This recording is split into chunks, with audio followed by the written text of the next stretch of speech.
क्या आप जानते हैं कि यीशु ने बपतिस्मा क्यों लिया जबकि वे पाप रहित थे? यूहन्ना, मुझे भी तुम्हारे हाथों से बपतिस्मा लेना है। अभी के लिए यही उचित है। मुझे आपसे बपतिस्मा लेना चाहिए।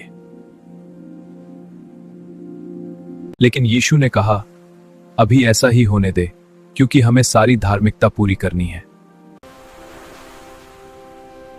यह मेरा प्रिय पुत्र है, जिससे मैं प्रसन्न हूं।